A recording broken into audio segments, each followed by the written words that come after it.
حضرت عبداللہ بن عباس رضی اللہ عنہ سے روایت ہے کہ نبی کریم صلی اللہ علیہ وسلم نے فرمایا، جبرائیل علیہ السلام نے خانہ کعبہ کے پاس میری 2 بار امامت کی۔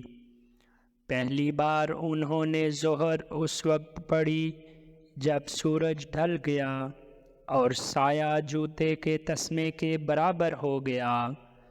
پھر عصر اس وقت پڑھی جب ہر چیز کا سایہ اس کے برابر ہو گیا۔ پھر مغرب اس وقت پڑھی جب سورج ڈوب گیا اور روزے دار نے افطار کر لیا۔ پھر عشاء اس وقت پڑھی جب شفق غائب ہو گئی۔ پھر نماز فجر اس وقت پڑھی جب فجر روشن ہو گئی اور روزے دار پر کھانا پینا حرام ہو گیا۔ دوسری بار ظہر کل کی عصر کے وقت پڑھی جب ہر چیز کا سایہ اس کے برابر ہو گیا۔ پھر عصر اس وقت پڑھی جب ہر چیز کا سایہ اس کے 2 گنا ہو گیا۔ پھر مغرب اس کے اول وقت ہی میں پڑھی جیسے پہلی بار میں پڑھی تھی۔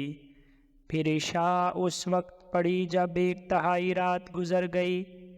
پھر فجر اس وقت پڑھی جب اجالا ہو گیا۔ پھر جبرائیل نے میری طرف متوجہ ہو کر کہا، اے محمد صلی اللہ علیہ وسلم، یہی آپ سے پہلے کے انبیاء کے اوقات نماز تھے۔ آپ کی نمازوں کے اوقات بھی انہی دونوں وقتوں کے درمیان ہیں۔ حضرت ابو ہریرہ رضی اللہ عنہ بیان کرتے ہیں کہ رسول اللہ صلی اللہ علیہ وسلم نے فرمایا، نماز کا ایک اول وقت ہے اور ایک آخری وقت۔ ظہر کا اول وقت وہ ہے جب سورج ڈھل جائے، اور اس کا آخری وقت وہ ہے جب عصر کا وقت شروع ہو جائے، اور عصر کا اول وقت وہ ہے جب عصر کا وقت شروع ہو جائے، اور آخری وقت وہ ہے جب سورج پیلا ہو جائے، اور مغرب کا اول وقت وہ ہے جب سورج غروب ہو جائے، اور آخری وقت وہ ہے جب شفق غائب ہو جائے، اور عشاء کا اول وقت وہ ہے جب شفق غائب ہو جائے، اور اس کا آخر وقت وہ ہے جب آدھی رات ہو جائے، اور فجر کا اول وقت وہ ہے جب فجر طلوع ہو جائے، اور آخری وقت وہ ہے جب سورج نکل جائے۔ حضرت بریدہ رضی اللہ عنہ سے روایت ہے کہ نبی کریم صلی اللہ علیہ وسلم کے پاس ایک شخص آیا۔ اس نے آپ صلی اللہ علیہ وسلم سے اوقات نماز کے بارے میں پوچھا، تو آپ نے فرمایا، تم ہمارے ساتھ قیام کرو، انشاءاللہ تمہیں نماز کے اوقات معلوم ہو جائیں گے۔ پھر جب فجر طلوع ہو گئی تو آپ صلی اللہ علیہ وسلم نے حضرت بلال رضی اللہ عنہ کو حکم دیا تو انہوں نے اقامت کہی۔ پھر آپ صلی اللہ علیہ وسلم نے حکم دیا تو انہوں نے سورج ڈھلنے کے بعد اقامت کہی تو آپ نے ظہر پڑھی۔ پھر آپ صلی اللہ علیہ وسلم نے انہیں حکم دیا تو انہوں نے اقامت کہی، آپ نے عصر پڑھی۔ اس وقت سورج روشن اور بلند تھا۔ پھر جب سورج ڈوب گیا تو آپ نے انہیں مغرب کا حکم دیا۔ پھر جب شفق غائب ہو گئی تو آپ نے انہیں عشاء کا حکم دیا تو انہوں نے اقامت کہی۔ پھر دوسرے دن انہیں حکم دیا تو انہوں نے فجر کو خوب اجالا کر کے پڑھا۔ پھر آپ نے انہیں ظہر کا حکم دیا تو انہوں نے ٹھنڈا کیا اور خوب ٹھنڈا کیا۔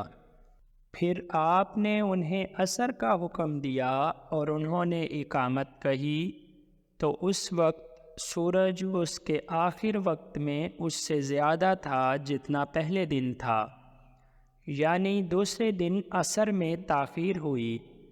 پھر آپ نے انہیں مغرب میں دیر کرنے کا حکم دیا تو انہوں نے مغرب کو شفق کے ڈوبنے سے کچھ پہلے تک مؤخر کیا۔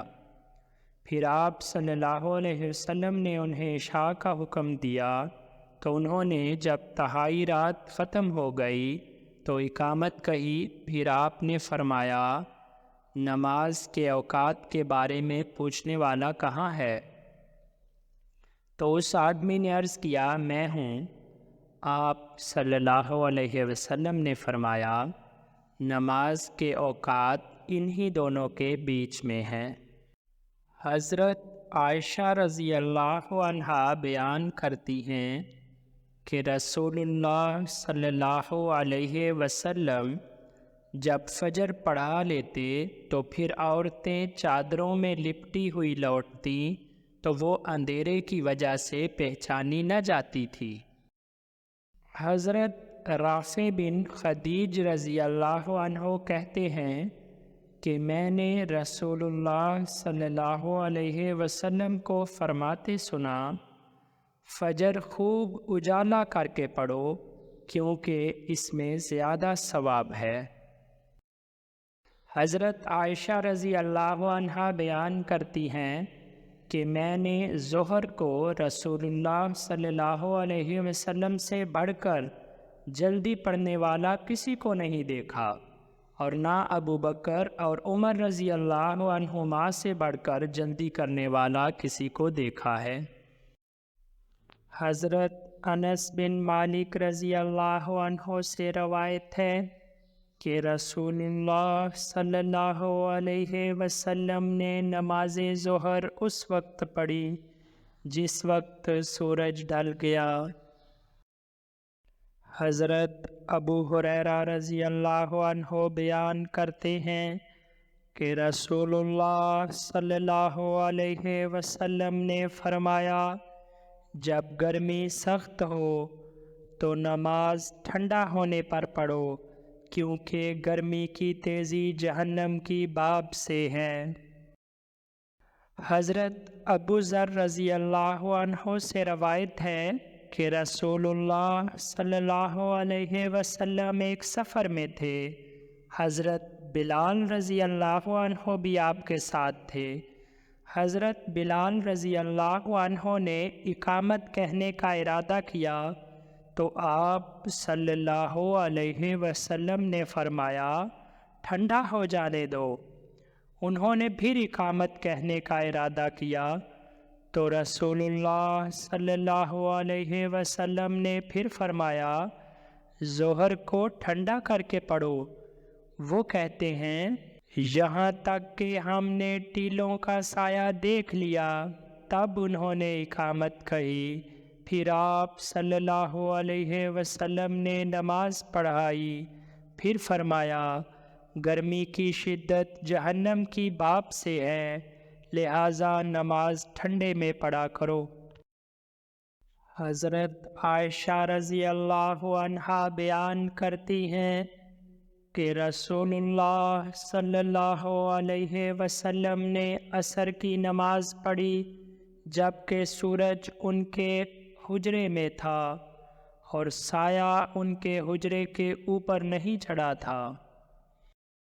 حضرت انس بن مالک رضی اللہ عنہ فرماتے ہیں کہ میں نے رسول اللہ صلی اللہ علیہ وسلم کو فرماتے سنا ہے، یہ منافق کی نماز ہے کہ بیٹھا سورج کو دیکھتا رہے یہاں تک کہ جب وہ شیطان کی دونوں سینگوں کے درمیان آ جائے یعنی غروب ہونے لگے تو اٹھے اور 4 ٹھونگے مار لے اور اللہ کا ذکر بہت کم کرے۔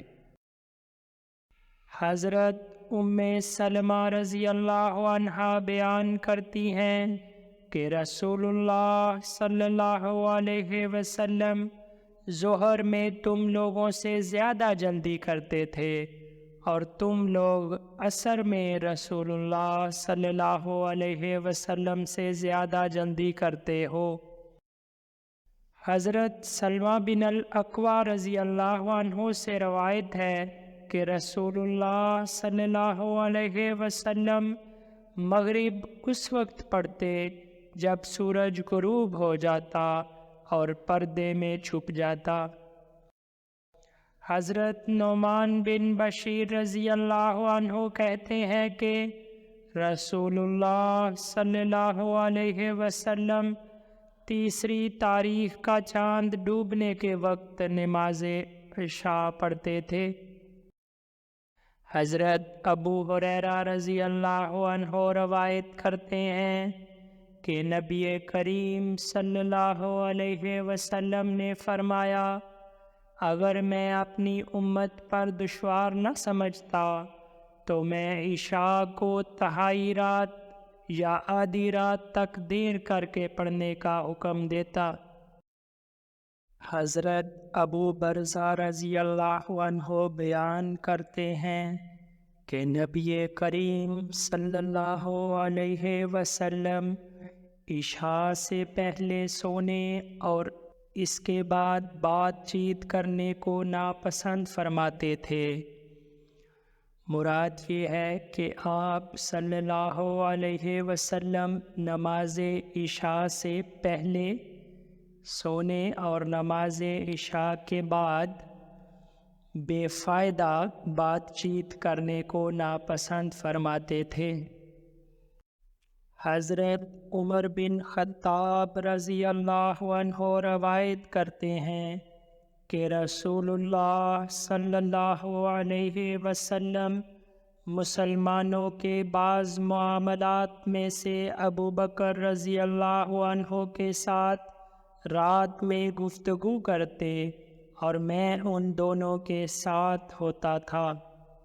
حضرت ام فروا رضی اللہ تعالی عنہا سے مروی ہے کہ نبی کریم صلی اللہ علیہ وسلم سے پوچھا گیا، کون سا عمل سب سے افضل ہے؟ تو آپ صلی اللہ علیہ وسلم نے فرمایا، اول وقت میں نماز پڑھنا۔ حضرت علی بن ابی طالب رضی اللہ عنہ سے روایت ہے کہ نبی کریم صلی اللہ علیہ وسلم نے ان سے فرمایا، علی، 3 چیزوں میں دیر نہ کرو، نماز کو جب اس کا وقت ہو جائے، جنازے کو جب آ جائے، اور بیوہ عورت کے نکاح کو جب تمہیں اس کا کوئی ہم کفو مل جائے۔ حضرت ابن عمر رضی اللہ عنہ کہتے ہیں کہ رسول اللہ صلی اللہ علیہ وسلم نے فرمایا، نماز اول وقت میں اللہ کی رضامندی کا موجب ہے اور آخری وقت میں اللہ کے درگزر کا موجب ہے۔ ابو عمرو شیبانی سے روایت ہے کہ ایک شخص نے حضرت ابن مسعود رضی اللہ عنہ سے پوچھا، کون سا عمل سب سے اچھا ہے؟ انہوں نے کہا کہ میں نے اس کے بارے میں رسول اللہ صلی اللہ علیہ وسلم سے پوچھا تو آپ صلی اللہ علیہ وسلم نے فرمایا، نماز کو اس کے وقت پر پڑھنا۔ میں نے عرض کیا، اس کے بعد یا رسول اللہ صلی اللہ علیہ وسلم؟ آپ نے فرمایا، والدین کے ساتھ حسن سلوک کرنا۔ میں نے عرض کیا، اس کے بعد یا رسول اللہ صلی اللہ علیہ وسلم؟ آپ صلی اللہ علیہ وسلم نے فرمایا، اللہ کی راہ میں جہاد کرنا۔ حضرت عبداللہ بن عمر رضی اللہ عنہ سے روایت ہے کہ نبی کریم صلی اللہ علیہ وسلم نے فرمایا، جس سے نماز عصر فوت ہو گئی، گویا اس کا گھر اور مال لٹ گیا۔ حضرت ابو ذر رضی اللہ عنہ بیان کرتے ہیں کہ نبی کریم صلی اللہ علیہ وسلم نے فرمایا، میرے بعد کچھ ایسے امراء ہوں گے جو نماز کو مار ڈالیں گے، تو تم نماز کو اس کے وقت پر پڑھ لینا۔ اگر تو نے وقت پر نماز پڑھ لی تو امام کے ساتھ تمہاری نفل ہو جائے گی، ورنہ تو نے اپنی نماز کو تو محفوظ کر ہی لیا۔ اس سے یہ بات پتہ چلتی ہے کہ اگر کسی جگہ امام باجماعت نماز پڑھانے میں تاخیر کر رہا ہو تو انسان جب نماز کا وقت ہو جائے اسی وقت اول وقت میں اپنی نماز ادا کر لے اور پھر بعد میں باجماعت نماز بھی ادا کر لے۔ باجماعت نماز اس کی نفل نماز شمار کی جائے گی، اور اس میں جو احتمال ہو سکتا تھا کہ شاید اس کی نماز رہ جائے، اس کی نماز رہے گی نہیں، نماز محفوظ ہو جائے گی۔ حضرت ابو قتادہ رضی اللہ عنہ سے روایت ہے کہ لوگوں نے نبی کریم صلی اللہ علیہ وسلم سے نمازوں سے اپنے سو جانے کا ذکر کیا تو آپ صلی اللہ علیہ وسلم نے فرمایا، سو جانے میں قصور اور کمی نہیں، قصور اور کمی تو جاگنے میں ہے، یعنی جاگتا رہے اور نہ پڑھے۔ لہٰذا تم میں سے کوئی جب نماز بھول جائے یا نماز سے سو جائے تو جب اسے یاد آئے پڑھ لے۔ حضرت انس بن مالک رضی اللہ عنہ کہتے ہیں کہ رسول اللہ صلی اللہ علیہ وسلم نے فرمایا، جو شخص نماز پڑھنا بھول جائے تو چاہیے کہ جب یاد آئے پڑھ لے۔ حضرت عبداللہ بن مسعود رضی اللہ عنہ بیان کرتے ہیں، مشرکین نے رسول اللہ صلی اللہ علیہ وسلم کو خندق کے دن 4 نمازوں سے روک دیا، یہاں تک کہ رات جتنی اللہ نے چاہی گزر گئی۔ پھر آپ صلی اللہ علیہ وسلم نے حضرت بلال کو حکم دیا تو انہوں نے اذان کہی، پھر اقامت کہی تو آپ صلی اللہ علیہ وسلم نے ظہر پڑھی، پھر حضرت بلال نے اقامت کہی تو آپ صلی اللہ علیہ وسلم نے عصر پڑھی، پھر حضرت بلال رضی اللہ عنہ نے اقامت کہی تو آپ صلی اللہ علیہ وسلم نے مغرب پڑھی، پھر انہوں نے اقامت کہی تو آپ صلی اللہ علیہ وسلم نے عشاء پڑھی۔ حضرت جابر بن عبداللہ رضی اللہ عنہ سے روایت ہے کہ حضرت عمر رضی اللہ عنہ نے خندق کے روز کفار قریش کو برا بھلا کہتے ہوئے کہا کہ یا رسول اللہ، میں عصر نہیں پڑھ سکا، یہاں تک کہ سورج ڈوبنے کے قریب ہو گیا، تو رسول اللہ صلی اللہ علیہ وسلم نے فرمایا، اللہ کی قسم میں نے بھی نہیں پڑھی ہے۔ وہ بیان کرتے ہیں کہ پھر ہم وادی بطحان میں اترے تو رسول اللہ صلی اللہ علیہ وسلم نے وضو کیا اور ہم نے بھی وضو کیا، پھر رسول اللہ صلی اللہ علیہ وسلم نے سورج ڈوب جانے کے بعد پہلے عصر پڑھی، پھر اس کے بعد مغرب پڑھی۔ حضرت عبداللہ بن مسعود رضی اللہ عنہ روایت کرتے ہیں کہ رسول اللہ صلی اللہ علیہ وسلم نے فرمایا، صلاۃ وسطیٰ عصر کی نماز ہے۔ حضرت عبداللہ بن عباس رضی اللہ عنہ کہتے ہیں کہ میں نے صحابہ کرام رضوان اللہ علیہم اجمعین میں سے کئی لوگوں، یعنی جن میں عمر بن خطاب بھی ہیں اور وہ مجھے سب سے زیادہ محبوب ہیں، سے سنا کہ رسول اللہ صلی اللہ علیہ وسلم نے فجر کے بعد جب تک کہ سورج نکل نہ آئے اور عصر کے بعد جب تک کہ ڈوب نہ جائے نماز پڑھنے سے منع فرمایا ہے۔